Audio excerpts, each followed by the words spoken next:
wax allaala iyo waxa gacanta ciidanka ku jira ciidanku awoodi kariyo ciidanku kari kariyo waa la idinla garab taagan yahay way idinla garab taagan yihiin wayna idinku taakulay doonaan ciidanka ilaahay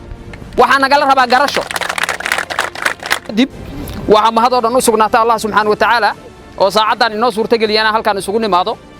sidoo kale waxa aydana mahadu u sugnaatay dhammaan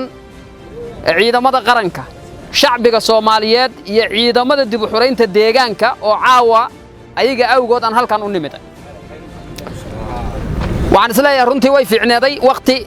ka munaasabsan waqtigan oo wajiyadeeno dhan is arki karaan inaan nimaado laakiin nooma suurta galin ayadana waqti kale aan dib isugu soo laaban doonaa ma noqon doonto ciidanka ilaahay waqtiga ugu dambeeyay oo halkan ku wada kulanno waqtigan meelo kale iyo waqtiyo kale ayaan wada kulmi doonaa haddii ilaahay ogolaado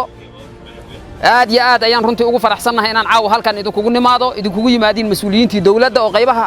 qaybaha kala duwan ee dawladda ku jirtay waxaan isleeyahay dabcan waa dareemi kartaan ahmiyadda iyo muhiimadda aad leedihiin waqtigan inaan idin nimaado oo halkan idinkugu nimaado waxaan Allah subhanahu wa ta'ala ka baryaynaa guud ahaan in allaala iyo intii dagaalkii lagula jiro nimanka mujrimiinta ah ku shahiiday inta ku dhaawacantana waxaan leenahay Allah subhanahu wa ta'ala ha caafiyo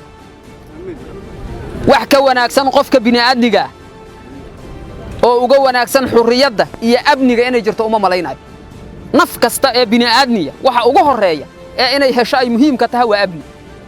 inta ka dambaysa kadib aad ka fikiri kartaa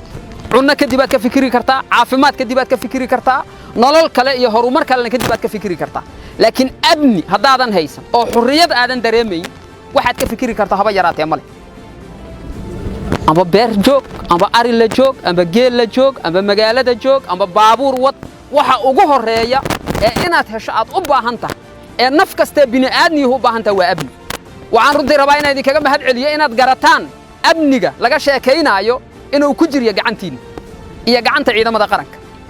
waxaan idinkaga mahad celinayaa inaad garataan inaad garab istaagtiin ciidamadiina qaranka si aad isaga dul qaadaan nimanka arxan laawayaasha muhiimadda ugu weyn marka waxay tahay meeshaan waa ka kicinay ayadoo la iskaashanayo ayadoo wada jir la yahay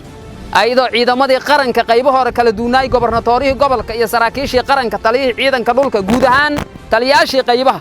iyo heerarkii kala duunaay ee talisyada ciidamadu ayagoo iskaashanay iyo adinka iyo dadka shacabka ah oo runtii u adkaysa waaya damiir laawayaashaas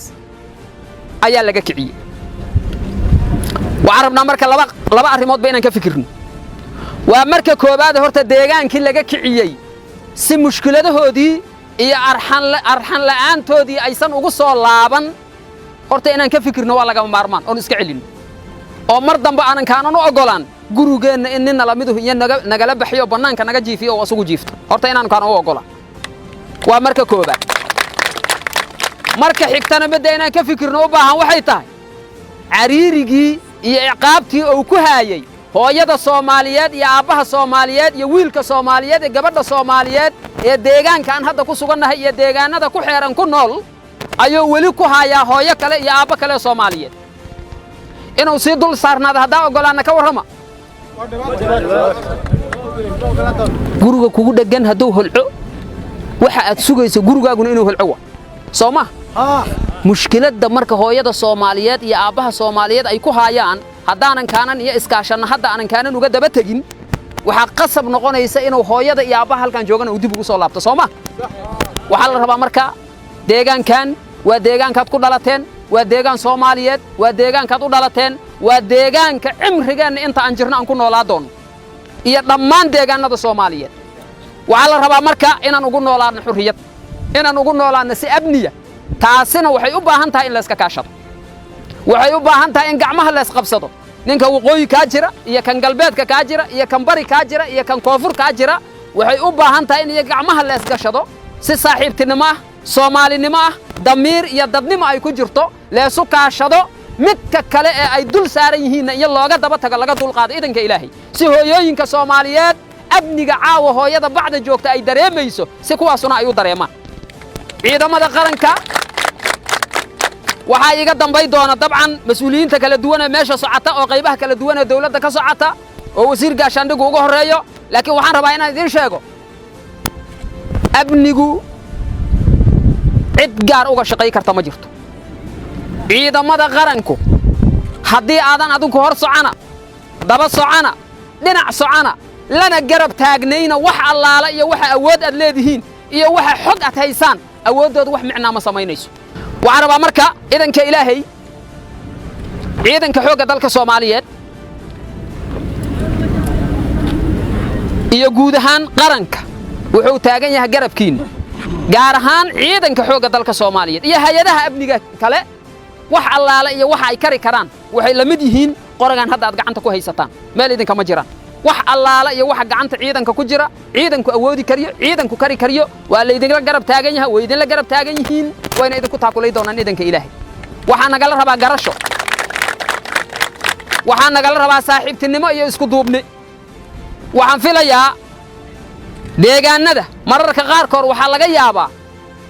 dadka ehelka ah ee walaalka ah ee Soomaalida ah ee isdegan ee wada deganu mararka qaar koor in isku dhacyo ka yimaadin nin walaalka ah gurigaaga aan qaadanayn baabuurkaaga jidka mara aan waxba ka rabin arigaaga moorada ku jira aan waxba ka rabin geelaaga aan ka qaadanayn xabad inaad iyo qaadato aad disho mararka qaar koor ay dhacdaa Soomaa taas waxa la rabaa hadda kadib inaysan soo laaban yaa mudan waxa mudan naftaada iyo maalkaaga midka u soo jeestay inuu si baadil ku qaado kaas ayay waajib muqaddas tahay in xabada lagu rido laakiin ninka Soomaaliga ah ee walaalkaaga ee kula jooga kale dhinacu doonyaha ka xigiyo waa nidaam darro waa sharci darro waa qaab darro in la dagaalamo taas waxaan rabnaa in la ilaaliyo xabadeena waxaan u baahanahay hal dhinac in u jeesato oo ah nimanka sharwadayaasha ah oo dhiiga ummadda Soomaaliyeed iyo dheefta ummadda Soomaaliyeed meel kasto ay joogaan baneestay ciidamada qaranku way idin horkici doonaan adinkana waxa la idinka rabaa inaad daba kacdaan haddii Ilaahay ogolaado aad iyo aad u mahadsan